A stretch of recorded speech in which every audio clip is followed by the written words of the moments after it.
በምስራቅ ሸዋ ሀገረ ስብከት በ2017 ዓ.ም የተከናወኑትን የሥራ ክንውኖች ሪፖርት ከዚህ እንደሚከተለው አቀርባለሁ።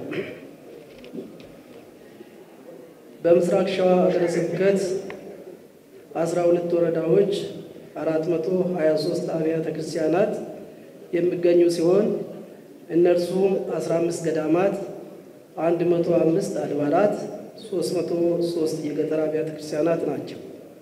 ሀገረ ስብከታችን በ42ኛው አጠቃላይ ሰበካ መንፈሳዊ ጉባኤ የተላለፉ ውሳኔዎችን ለመተግበር ባቀደው መሰረት በስሩ ባሉ ወረዳዎችና አጥቢያ አብያተ ክርስቲያናት አመርቂ ተግባራትን አከናውነዋል። የብፁዕ ወቅዱስ አቡነ ማትያስ ቀዳማዊ ፓትርያርክ ሐዋርያዊ ጉዞን በተመለከተ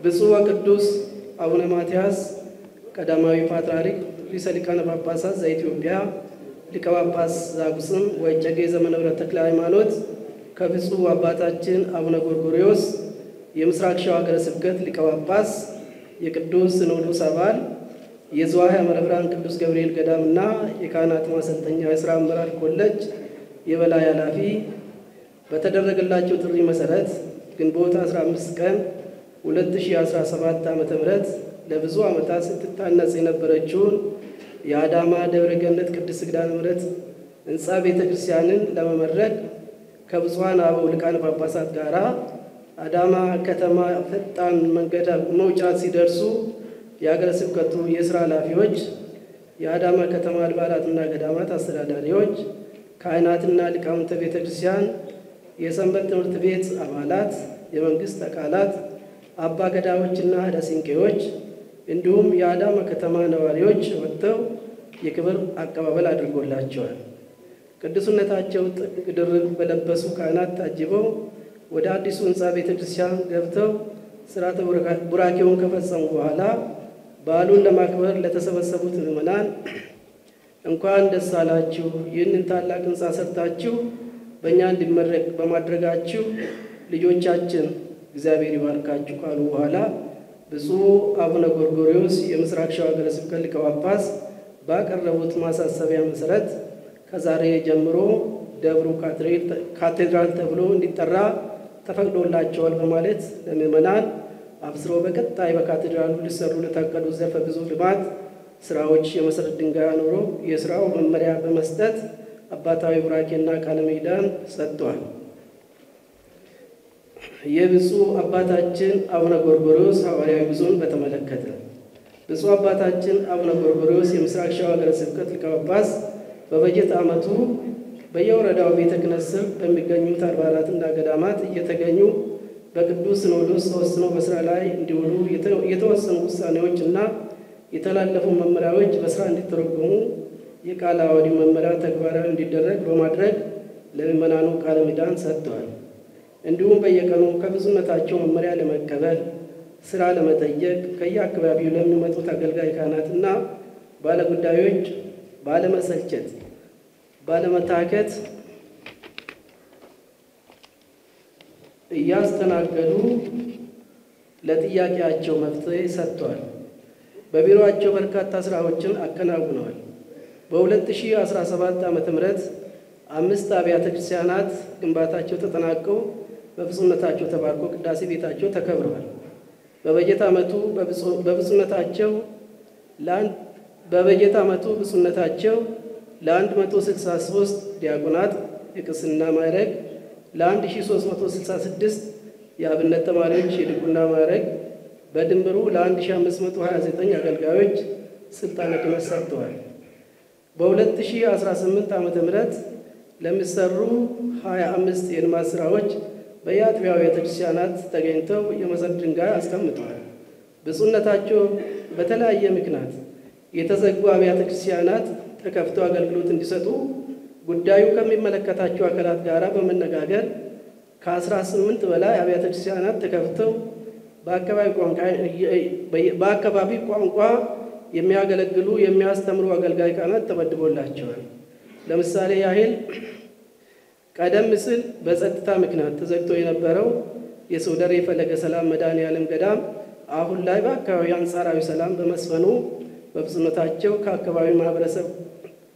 ከአካባቢው ማህበረሰብ ከተወጣጡ አባገዳዎች፣ ሀረ ሲንቄዎችና የሀገር ሽማግሌዎች ጋራ ምክክር በማድረግ ገዳሙ ተከፍቶ አገልግሎት እንዲሰጥ ከማድረጋቸውን ባሻገር በገዳሙ በአካል ተገኝቶ ምዕመናንን አጽናንተዋል።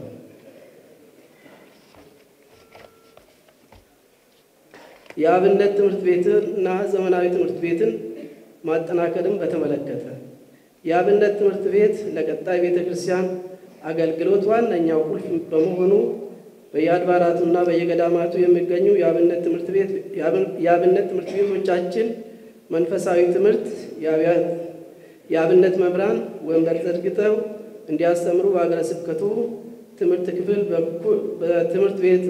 ክፍል በኩል ብርቱ ቁጥጥርና ክትትል ተደርጓል። በበጀት ዓመቱ ትምህርታቸውን አጠናቀው ለተመረቁት ተማሪዎች ሀገረ ስብከቱ ከሌሎች ቅድሚያ በመስጠት የሥራ ምደባ አድርጎላቸዋል። እንዲሁም ዓለማችን ዛሬ የደረሰችበት የቴክኖሎጂ ርቀት በዘመናዊ ትምህርት በመሆኑ ከሀገረ ስብከቱ ጀምሮ እስከ አጥቢያ ቤተክርስቲያን ድረስ ያሉት ዘመናዊ ትምህርት ቤቶች እንዲጠናከሩና እንዲስፋፉ ከፍተኛ ጥረት ተደርጓል።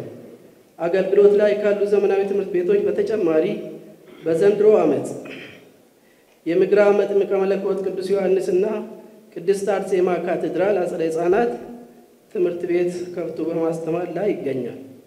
ስብከተ ወንጌል ማስፋፋትን በተመለከተ ጌታችን መድኃኒታችን ኢየሱስ ክርስቶስ በማቴዎስ ወንጌል ምዕራፍ 28 ቁጥር 19 ላይ ሂዱ በአብ በወልድ መንፈስ ቅዱስ እያጠመቃችሁ ወንጌልን አስተምሩ ብሎ ባዘዘው መሰረት በሀገረ ስብከታችን በበጀት ዓመቱ በየዕለቱ ከሚከናወኑት የሰርክ ጉባኤያት በተጨማሪ ሳምንታዊ፣ ወራዊና ዓመታዊ ክብረ በዓላትን ምክንያት አድርገው ለሚሰበሰቡት ምዕመናን ከሚሰጠው ትምህርተ ወንጌል ባሻገር በመንበረ ጵጵስና ርዕሰ ከተማ በየወረዳው ቤተ ክህነት ባሉ የመስቀል አደባባይ ባሉት ጊዜ በሁለት ጊዜ በአጠቃላይ 4946 የስብከተ ወንጌል ጉባኤያት ተካሂደዋል።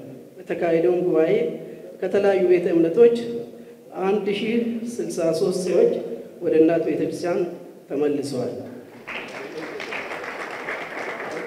እሺ እንግዲህ ሌላው ለጠቅላይ ቤተ ክህነት ሁሉንም ዘርዝረን አቅርበናል። አሁን ሰዓቱ ስላለቀብኝ ወደ መጨረሻው ላይ ወደ ፐርሰንቱ ይሄዳለሁ።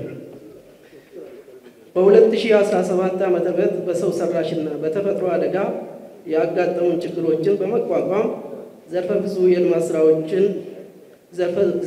የልማት ስራዎች የተሰሩ ሲሆን በበጀት ዓመቱ ወደ መንበር ፓትርያርክ ጽሕፈት ቤት የላክነው 35% ከዚህ እንደሚከተለው እናቀርባለን።